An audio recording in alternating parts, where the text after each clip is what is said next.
वो किसी घर के दरवाजे पर एक ऐड चिपका कर छोड़ देता है। अगर कुछ दिन बीत जाने के बाद भी उसे कोई नहीं हटाता है तो इससे साबित हो जाता है कि उस घर में रहने वाले लोग शहर से बाहर हैं। अब जैक चोरी से घर में घुस जाता है। वो अंदर जाकर चेक करता है कि कोई अंदर तो नहीं है। इसके बाद वो ब्रश करता है, फिर शावर लेता है। वो अलमारी से किसी के कपड़े निकाल कर पहन लेता है। उसके बाद वो खाना बनाना शुरू करता है। उसे देखकर लगता है जैसे मानो ये उसी का घर हो। अब अपने पाप के पश्चाताप के लिए वो घर में पड़े ओनर के सारे गंदे कपड़ों को धोता है। फिर वो सेल्फीज लेता है। वो टीवी चलाता है और चैनल बदलते बदलते उसे नींद आ जाती है। वो आराम से सो रहा था कि तभी घर का मालिक लौट आता है। जैक चुपके से बिना आवाज किए वहाँ से निकल जाता है, लेकिन उसका लोगों के घरों में चोरी छिपे रहने का ये सिलसिला यहाँ नहीं रुकता। वो अपनी मोटरसाइकिल पर बैठकर नए ठिकाने की तलाश में निकल जाता है। इस बार वो एक हवेली में पहुँचता है जहाँ दरवाजे पर उसका लगाया ऐड अभी तक लटक रहा था। ये घर निश्चित ही खाली होना चाहिए। जैक पूरे आत्मविश्वास के साथ अंदर प्रवेश करता है। वो हर कमरे में देखकर कंफर्म करता है कि कहीं कोई वहाँ है तो नहीं, लेकिन वो ध्यान ही नहीं देता। उस घर की औरत एक कोने में दुबक कर बैठी है। सारा को पता है कि उसके घर में कोई अजनबी घुस आया है, बल्कि वो चुपके से देखती है कि जैक क्या कर रहा है। जैक अपने लिए खाना बनाने किचन में जाता है। सारा चुपचाप उस पर गौर करती है। उसका चेहरा चोटों से भरा हुआ है। ऐसा लगता है जैसे उसे बहुत बुरी तरह से पीटा गया है। अब खाना खाने के बाद जैक हर बार की तरह घर के सारे गंदे कपड़ों को इकट्ठे करता है। वो उन्हें धोना शुरू करता है। अब वो कपड़ों को ले जाकर बालकनी में सूखने के लिए डाल देता है। अब वो बाथ टब में नहाने बैठता है। नहाने के बाद वो वेइंग स्केल पर खड़ा होता है, लेकिन स्केल खराब था। सारा दूर बैठकर उसे वेइंग स्केल को ठीक करते हुए देखती है, लेकिन जैक सारा को नहीं देखता। जैक के जाने के बाद सारा देखती है कि उसने वेइंग स्केल को सही कर दिया है। जब जैक रात में सोने जाता है तो सारा उसके कमरे का दरवाजा खोल देती है। वो एक दूसरे की तरफ देखने लगते हैं। जैक चौंक जाता है। तभी घर का फोन बजता है। ये उसके पति का फोन था जो अभी घर आने वाला है। जैक जल्दी से कपड़े पहन लेता है। वो अपनी चीजें समेटकर यहाँ से निकलने की तैयारी करता है, लेकिन जब उसे सारा को लगी चोटों का ख्याल आता है तो वो उसकी चिंता करते हुए वापस आ जाता है। वो सारा को बाथरूम में रोते हुए देखता है। वो समझ जाता है कि सारा किसी बड़ी मुसीबत में है। वो उसके लिए म्यूजिक बजाता है। जब सारा नहाकर बाहर आती है तो एक लुढ़कता हुआ बॉल उसके पास आता है। सारा उसे वापस फेंकती है। अब जैक भी उसे वापस भेजता है। दोनों इस तरह आपस में खेलते हैं, लेकिन एक दूसरे से वो एक शब्द भी नहीं कहते। अब खाने की मेज पर हस्बैंड सारा को बताता है कि जब से मैं घर आया हूँ मुझे ऐसा क्यों महसूस हो रहा है कि जैसे कोई और भी इस घर में रह रहा है।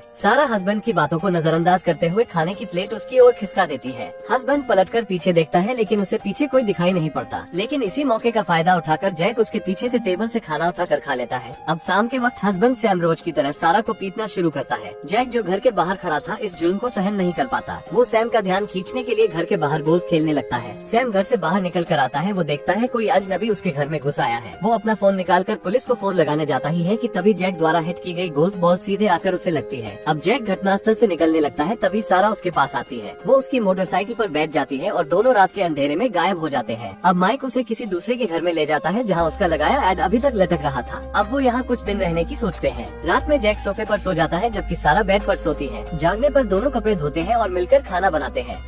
अब घर को साफ सुथरा करके वो कुछ दिन बाद एक नए घर की तलाश में निकल जाते हैं। इस बार वो एक बॉक्सर के घर में घुसते हैं। सारा और जैक मिलकर बॉक्सर के साथ एक सेल्फी लेते हैं। अब रात को दोनों सो जाते हैं, लेकिन दोनों ने नहीं सोचा था कि बॉक्सर आधी रात को घर आ जाएगा। अब दो अजनबियों को अपने घर के बेड पर लेटे देख बॉक्सर बॉक्सिंग ग्लव्स पहनकर उनके पास जाता है। वो जैक के मुंह पर एक जोर का मुक्का मारता है, लेकिन सही समय पर बॉक्सर की बीवी उसे पीछे खींच लेती है। लेकिन जब उन्हें पता चलता है कि घर में कुछ भी चोरी नहीं हुआ है तो वो जैक और सारा को जाने देते हैं। लेकिन वो दोनों हमेशा की तरह किसी दूसरे के घर में रहने के लिए निकल जाते हैं। अब दोनों एक दूसरे के पास आने लगते हैं। एक दूसरे से बिना कुछ कहे वो एक दूसरे की मन की बातों को समझने लगे थे। एक दिन वो एक कमरे में मालिक को मरा पड़ा देखते हैं। जब उनका उसके घर वालों से कोई संपर्क नहीं हो पाता, वो मिलकर उसका विधि विधान से अंतिम संस्कार कर देते हैं। इसके बाद वो घर आकर खाना बनाकर खाने लगते हैं, लेकिन तभी दरवाजे पर किसी के आने की आवाज सुनाई देती है। ये उस मृत व्यक्ति का बेटा था जो किसी जरूरी काम से शहर से बाहर गया था। वो आते ही दो अजनबियों को अपने सामने देखता है, जबकि उसके पिता वहाँ नहीं है। जैक और सारा को पुलिस अपने साथ ले जाती है। सारा की जमानत उसका पति सैम कर देता है, जबकि जैक जेल चला जाता है। जेल में जैक हवा में गोल्फ खेलता है, जिसे देख दूसरे कैदी उसे पागल समझकर हंसते हैं। जैक उनकी ओर ध्यान नहीं देता।